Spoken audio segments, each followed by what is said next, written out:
Kraft presents The Great Gildersleeve.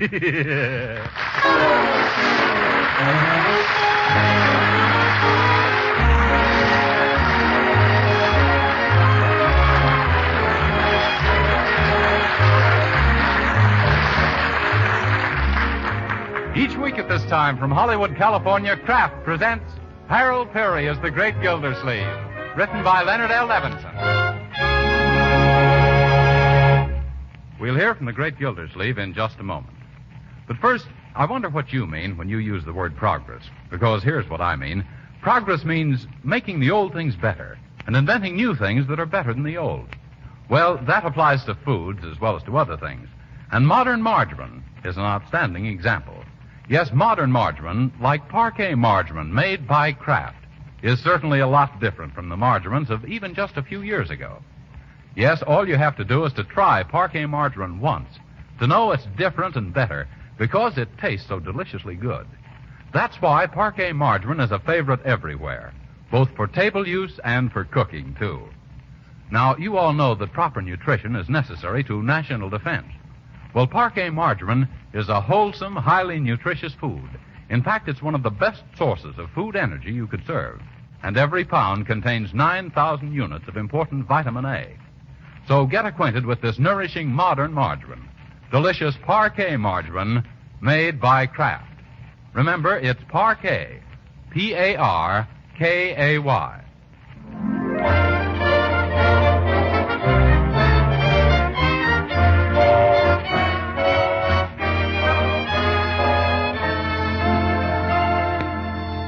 And now let's visit our friend, the Great Gildersleeve.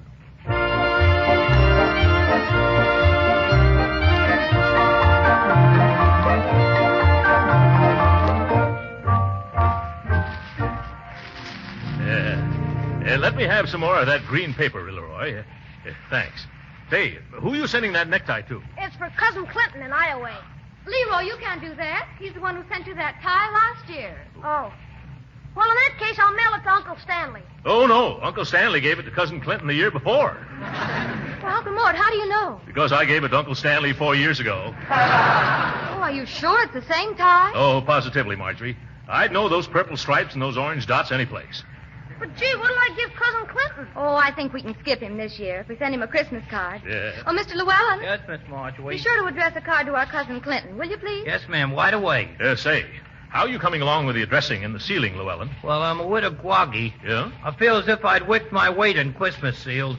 I wish they'd get some different flavored glue, like strawberry, raspberry, cherry, orange, lemon, or lime. They'll come to that, Llewellyn. You're just a little ahead of time. Yeah. Here, Leroy, what are you doing? Me? Oh, I just thought I'd see what's in this package Piggy Banks gave me. But, Leroy, it's marked don't open until Christmas. Yes. Haven't you any self-control or willpower, young man? Don't you realize that if you opened all your gifts ahead of time, when Christmas morning came around, you wouldn't have a single toy left to break? But, gee, I caught Marjorie sniffing around the present you gave her, Uncle Mort. I was not, Leroy. Mort, too. I just happened to drop it, and I was afraid it might be perfume. Oh, yes. Well, it's not perfume. It's a whoops. I almost told you then. Now, both you children stop acting childish. Let me alone while I wrap this present. It's for Fibber McGee. I've already sent Molly McGee a big bottle of perfume, so I better get Fibber McGee's present in the mail for Wistful Vista tonight. Oh, what did you get for him, Uncle Mort? Something he needs badly. An electrical pants presser. It's a neat little gadget, isn't it? Although I doubt if it'll make much of an impression on those gunny sacks McGee wears. You think that's enough of a gift for Mr. McGee? Why not? Cost me 39 cents at the cut-rate drugstore. 39 cents? Yeah. But I thought Mr. McGee was a close friend of yours. He is, Leroy. He's the closest friend I've got. And I'm not speaking geographically or intimately. I'm speaking financially. Well, I never knew that. Well, he isn't exactly tight. He's more of the borrow a tool today and return when rusty type. The more I think about the things McGee has borrowed, the less I think of him. Who does he imagine he is? The doorbell? I mean the doorbell. It's ringing. Yeah, I'll get it. Yes? Is this the domicile of Throckmorton P. Gildersleeve? It is. This is it, Shorty. Okay, lift. Hey, this is plenty heavy. Hey, where do you want this box, mister? Put it right down here for now. What's in it, mister? Just keep your shirt on, will you, buddy? Ready, Spike? Yeah, let's get this over with. All right. A 1, a 2, a 3. Oh, Gildersleeve, oh, Gildersleeve, a Merry Christmas to you. Oh, Gildersleeve, are you old tide, hallelujah. We brung a great big gift, you see, from wistful vistas, Fibber McGee. Oh, Gildersleeve, oh, Throckmorton Pete Gildersleeve, please sign here on the dotted line.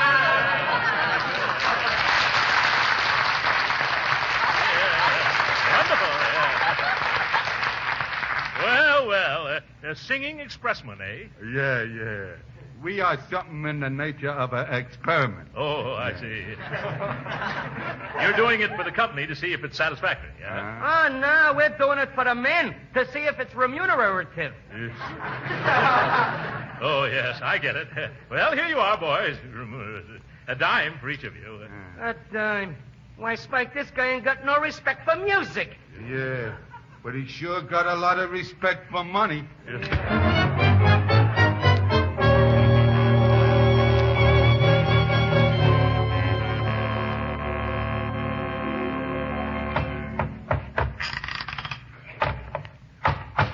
Wow. I never saw a box so hard to get open. Oh. It must have taken me an hour. Yeah. Now to see what Fibber McGee has sent me. What is it, Uncle Mort? Huh? Gee, another box. Yeah? And all done up with Christmas wrappings and stuff. Oh, my goodness. Hand me the hatchet again, Leroy. Oh, no, Unc. Can't you see what it says? Where? Oh, don't open till Christmas. And this means you, Gildy old snoop. McGee never means what he says. The hatchet, please, Leroy. But, Uncle Mort, where's your willpower? Yes, and how about your self-control? Oh, they're fine. It's my curiosity has got the best of me. Oh, gee, let me take one little peek, will you, huh? Now who's acting childish, Uncle Mort? You're right, Marjorie. I wasn't setting you a good example. Hand me some of that ribbon, and I'll get this pants presser off to my old chum. Oh, what am I saying? I can't send McGee this dinky little present now. Why not? Because that box probably contains a large, valuable gift for me. And alongside of it, my cheap little crease iron will look like, 39 cents. What do you think you should do, Uncle? I better go right downtown and get him something better. Oh, I think that's very nice of you, Uncle Mort. It sure is. I think so, too. Now, in order to get an idea of how much McGee spent so I won't spend any more, don't you think I should take one quick little look as to what he sent me? No. All right, I was just suggesting. Say, if you're going downtown, you better hurry up. It's getting late and the stores are awfully overcrowded. Oh, I won't have any trouble. Get your cap and coat, Leroy. I'll be right with you, Unc. Are you taking Leroy through those mobs with you? Yes, Marjorie. He and I have worked out a wonderful system for Christmas shopping. Haven't we, Leroy? I'll say. What kind of a system? It's called the angle worm formation. Leroy goes ahead and figures out an angle, and I worm my way through.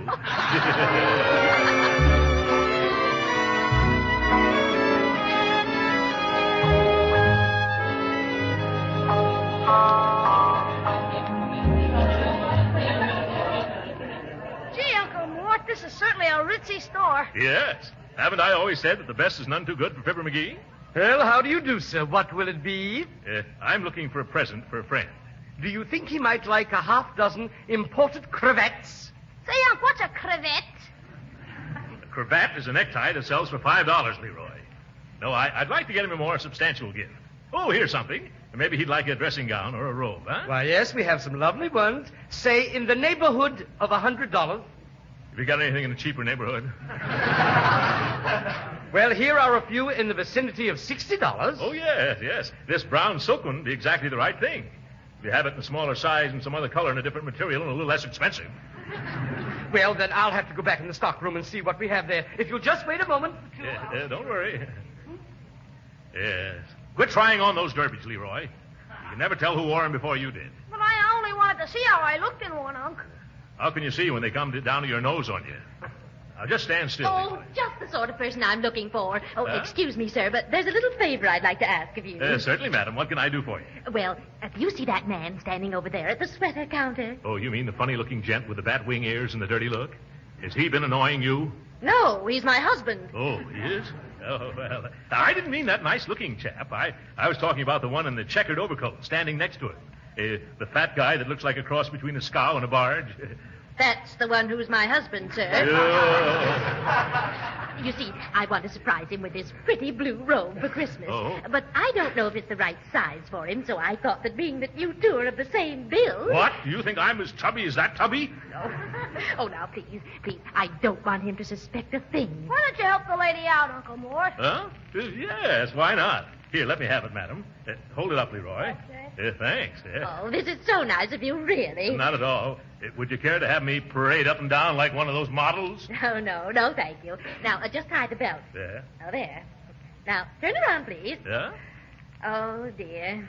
What's wrong? Is my slip showing? Well, either I picked the wrong size, or else you're stouter than my husband. No, see here, lady. Well, we can soon see. I have a tape measure here in my bag somewhere. Tape measure? I know Leo's size. Oh. Let me see. Oh, yes, here it is. Now, if you'll just put your arms up, I'll flip this tape around your waist and find out what size. Hey! What are you doing with your arms around that man? Oh, my goodness. Huh? He mustn't find out about the surprise. What? Pretend that you're my cousin George. I said, why are you hugging this fella, Fanny? Oh, Leo, it's Cousin George. I haven't seen him for years. You don't blame me for being glad to see my own cousin, do you? No, not at all. Glad to meet you, George. The pleasure's all mine. Voice still changing, huh? Yeah. Well, George, Fanny's told me all about you, but I always picked you as a different man. Well, I was a different man up till quite recently. Oh, it's just too bad that Cousin George is just passing through town and can't stop over for a visit. Huh? Aren't you, Cousin George? Who? Oh, me? Oh, yes, Cousin George. I just happened to be driving. Driving? I thought you hated automobiles. Do I? Yeah, didn't the automobile ruin your horse collar business? Oh, I don't know, did it? Oh, yes, of course. But I'm not one to hold a grudge. You're not? Well, not more than 20 years, anyway. Say, that reminds me. What's happened to Francis these days? Francis? Oh, he's all right. He? Since when is Francis a he? I mean, she's just dandy. I talked to her long distance only last night. Talk to her? How can you talk long distance to a horse? Well, you picked... Oh, that Francis. Yeah. I thought you meant the other Francis. You know the one I mean, don't you, Cousin Fanny? Of course. Your wife. Yeah. My what? I never knew you were married, George, old boy. Oh, well, it's all sort of a secret. We eloped to Niagara Falls. Niagara Falls. Boy, that's a hot one. What's so hot about Niagara Falls? Well, Leo just thinks it's funny that you'd elope to Niagara Falls when you've lived right there all your life. Oh, my goodness. Sorry, I can't stand around here, folks. I've got to catch a train. What about your automobile? I hate him again. Come on, Leroy. I'm coming, Pappy. So that was your cousin George, Fanny, and you got the nerve to criticize my... Oh, dear. Wait a minute, Uncle Mort. Where are we going? Out. Let's get away from there before that gorilla gets hep. But if you'll just... He'll wait- wring my neck. How do I manage to get into such affairs? It was Cousin Fanny that did it. Where are you taking me, Uncle Mort? As far away as our chubby little legs will carry us. Now, don't dilly-dally, Leroy. But, gee, Unc, you can't scram like this. I can't, huh? Why not? By George, it was a lucky thing I kept calm and cool all through that encounter. But, Uncle Mort, What have you been but Uncle Morning about, Leroy? Come out with it. I've been trying to tell you all along. We've got to go back to the store. Why? You're still wearing that baby blue bathrobe. Oh!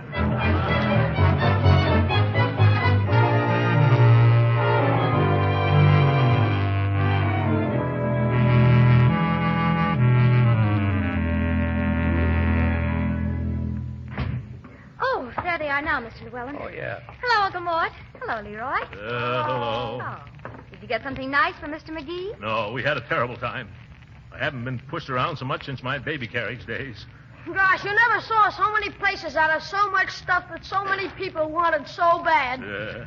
What sort of present were you looking for? Well, something unusual and expensive that he doesn't have already. Yeah. Uncle Mort almost got a dandy baby blue bathrobe, but after he took it outside to see how it looked in the daylight, he took it back. Yeah. Well, we'll go down and try it again tomorrow. Maybe you'll come along, Marjorie, to help me. Say, there's something missing in this room. I was wondering how long it would be before you noticed the difference.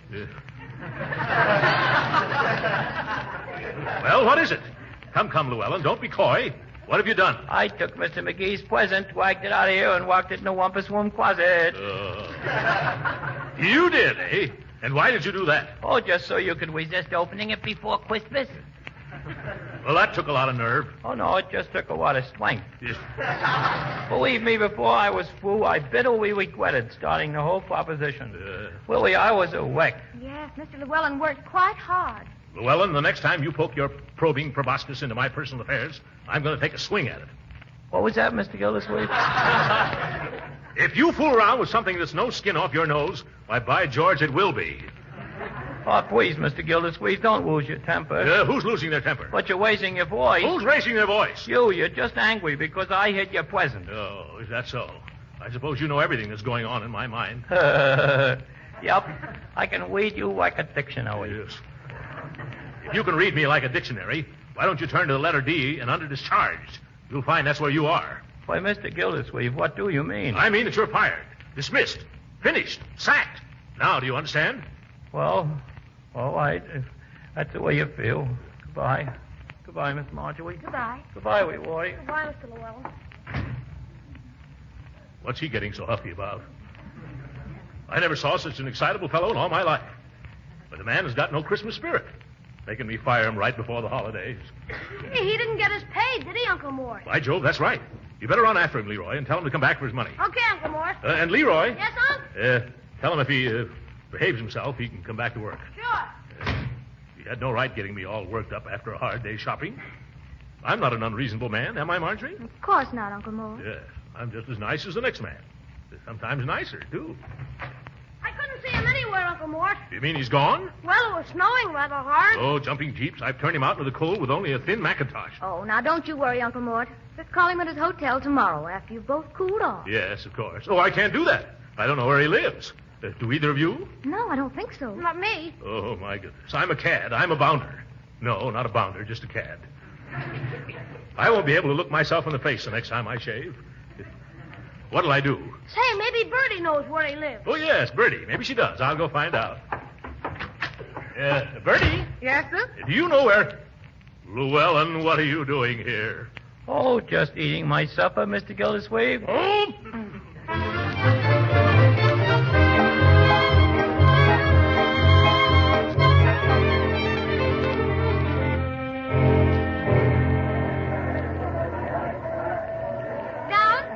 Going down? Hey, wait a minute! No use, Leroy. They're booking passage on those elevators a couple of days in advance. Let's wander into the furniture department. Well, we've looked every place else for a present. Maybe we'll find something there. Yeah. I wasn't thinking about Fibber McGee's present, Marjorie. I only wanted to rest. My feet ache clear up to my shoulder blades. Oh, poor Uncle Mort. Yeah. Look, here's a nice big leather chair. Huh? Try it, why don't you? Oh, thank you. I will. Very comfortable. Now, if I could only take my shoes off, but there I go, daydreaming again. Hey, look at the buttons on the arm of this chair. Huh? I wonder what this one does. Ooh. Help me. The chair is now a bed. Oh, Leroy, now look what you've done. See, the back goes down and the bottom comes up. Here, I'll give you a hand, Unc. You know, on second thought, this is so nice, I think I'll take 40 winks. Wake me up in 1942, will you? Uncle, you can't sleep there. Oh, yes, I can. Watch me. Say, this is certainly a great invention. Now, I wonder what this button does. You spoiled everything. It's a chair again. How do, folks? Interested in the Snorwell reclining chair? Oh, is that what it is? Well, mighty cozy little one-man couch. And an ideal Christmas present for father, husband, friend, or boss. Uncle McGee, how about it? Yes, Uncle McGee, how about it? Yes. Say, that's not a bad idea. In fact, it's the best one I've had so far. Let me tell you about some of the Snorwell features. Oh. 3 comfy, cuddly positions. Yes? Sitting, snoozing, and sleeping. Made of the toughest bull leather. Overstuffed, underslung. Why, you couldn't be more tickled if you bought a feather bed. Huh? Buy one for the rest of your life. Catch on? Yes. Oh, brother. Now, there's a salesman. What do you think, Uncle Mort? Well, how much is it? $39.95. That's without any of the accessories and attachments, of course. Oh, You yeah. mean it's got attachments like a vacuum cleaner? Yes, sir. The Snorwell is the first fully mechanized chair. Well, I'm interested now. This is for a friend of mine who is rather mechanically minded. Yes? Yes, he invented an illuminated sundial once. For cloudy days, you know. Huh? No, you wouldn't know. Let me show you these features. Huh? Here's the overhead reading lamp, also dandy for shaving. Yes. Then we have a combination ashtray and cigar lighter that appears and disappears at the touch of a button. What does it do with the ashes? Dump them under the rug? We also have an electric clock and a compartment for sandwiches with a tank for ice water. Gee, it does everything but sing you to sleep. Yeah. It'll do that, too. What? For $24 more, we'll put a little radio inside the headrest. My goodness, if you tack a mailbox on the side of this chair, you could live in it. Oh, this one seems a little damaged. Look at this crack in it. Crack? Yeah. That is no crack. What? It's a slot for old razor blades. Yes. Gosh, do you know, Uncle, the more I hear about it, the more I'm convinced that this is just the present for Mr. McGee. So am I. Young man, how much would one cost with all the accessories? Well, the Super Deluxe Shoot the Works model sells for $119.95. Oh, my dear. But what do you think, children? Oh, yes, take it. What do you got to lose? $119.95. Well, I guess I'll do it just the same. Gee, I knew I'd sell one of these someday. What? Where is it to be delivered, sir? It goes to Fibber McGee, 79 Wistful Vista. Yeah.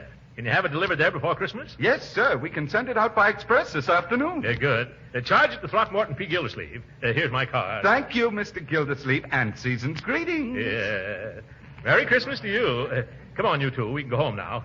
Certainly is a load off my... Well, hello, Judge Hooker. Christmas shopping, I see. Oh, hello, Gildersleeve. How are you, Marjorie? Just fine, Judge Hooker. Season's greetings, Judge. Thank you. You all look so happy there can only be one reason. Yeah? You've just finished buying the last of your holiday gifts. Yes, that's it. And it certainly was a humdinger. Yes, sir, it was for... Leroy, let's keep it a secret. It was for a certain very good friend of mine, Judge. Oh, yeah? Yes, a real pal, you know. Well, we'll be seeing you. Come on, children. Let's make another try for the elevator. Say, could that present be for me? After all, I have been a pal to him. I'd just like to know. Young man. Yes, sir? My friend who was just here, he told me what he bought, but it slipped my mind. What was it again? Oh, it was a present. A Snorwell reclining chair with $80 worth of accessories. Well, that must be for me. Gildersleeve broke the springs in my best lounge chair, and now he's making up for it. Say, now I'll have to get him something better than that flashlight I bought him for Christmas. Thank you, young man. Thank you. Goodbye. Bye-bye. Gee whiz. So that's Fibber McGee.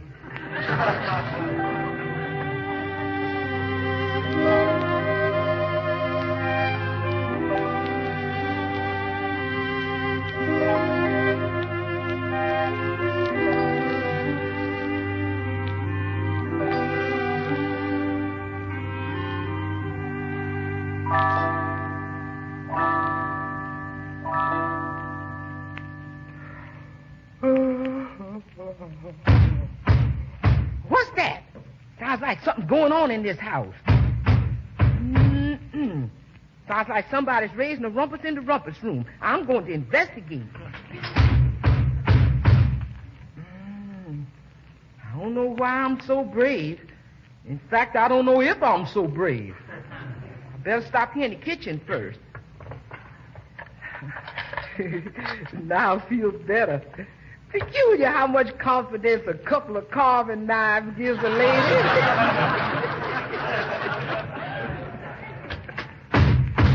Stop what you doing. I got you surrounded. I got you covered.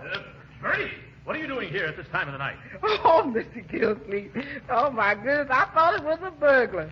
Oh, my stars and the firmament. That was a burglar. Huh? What's that all chopped up, Mr. Gildersleeve? Oh, chopped up? Oh, well, that's the present Mr. McGee sent me.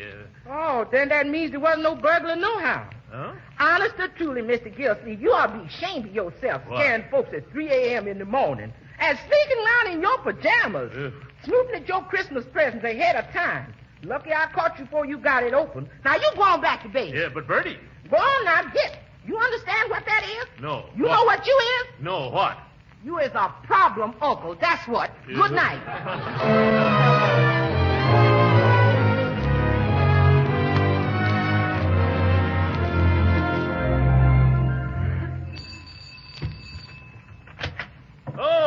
Judge Hooker, yes. Come right in, Judge. I'm still a few days early, but I couldn't wait. Merry Christmas, Gildersleeve. Well, and what's this? Oh, just a little present I picked out for you, Gildy, old pal. For me? Oh, well, what is it, Judge? Set of matched golf clubs in a leather bag. Oh, Judge, you shouldn't have done it.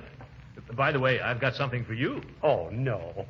Why, I didn't expect anything. Well, it isn't very much. Oh, I bet it isn't. Yeah. I had it right here in the hall. Yeah? Oh, yes, here it is. This little box. Huh? This little box? Huh? Oh. Yeah. Oh, thank you very much, Gildy. Oh, won't you come in and look at our tree, Judge? No, I've got to be getting along now. I feel a headache coming on. Oh. Goodbye. Goodbye, and thanks for the wonderful present, old pal. Welcome. Goodbye. Yeah. Say, Marjorie, look at the dandy golf outfit Judge Hooker gave me for Christmas. Oh, look at that. It's beautiful. Yeah. What did you give him, Uncle Mort? The pants presser I almost sent to McGee.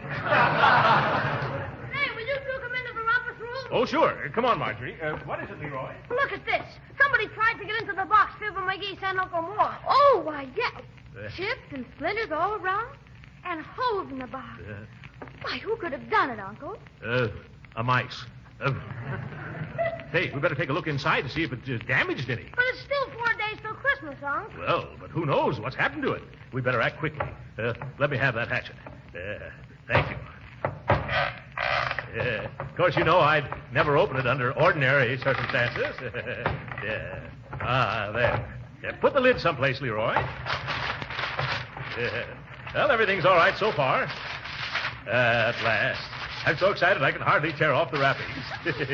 Now we can see what we can see. What's this? Oh, a card. Dear Chum Gildy. Oh, good old Fibber. Merry Christmas and a Happy New Year. And here's your old lawnmower back. Signed, Fibber McGee. Oh!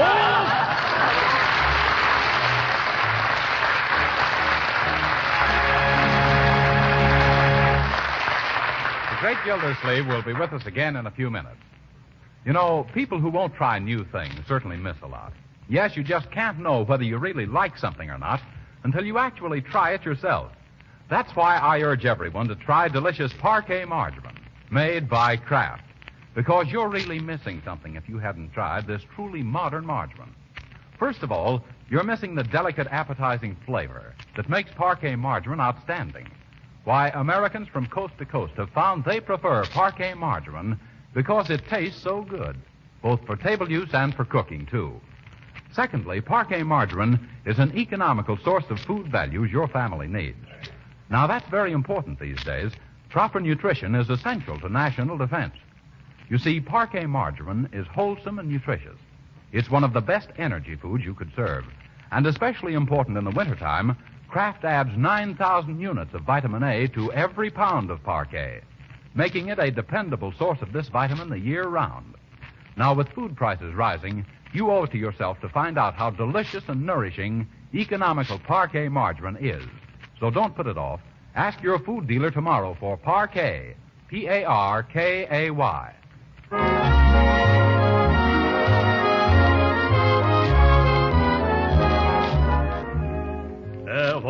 Hand me those pajamas, Leroy. Here you are. Yeah, thanks. And to think that now that extra shirt, Marjorie. It's in the bag already, Uncle. Oh, well, I'll sew him a thing or two. Excuse me, Uncle Mort, but where are you going? To Wistful Vista, my dear. I'm going to try and get back my $119 chair before it's delivered to Fibber McGee's house. You aren't going to be way over Christmas, are you? Oh, no, I'm just going to be there Tuesday night.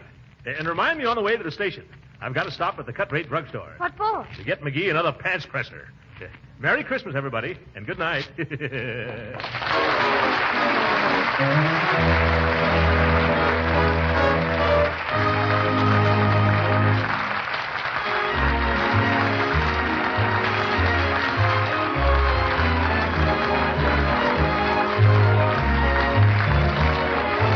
Original music heard on this program was composed and conducted by William Randolph. This is Jim Bannon speaking for the Kraft Cheese Company and inviting you to be with us again next week at this same time for the further adventures of the Great Gildersleeve. This is the National Broadcasting Company.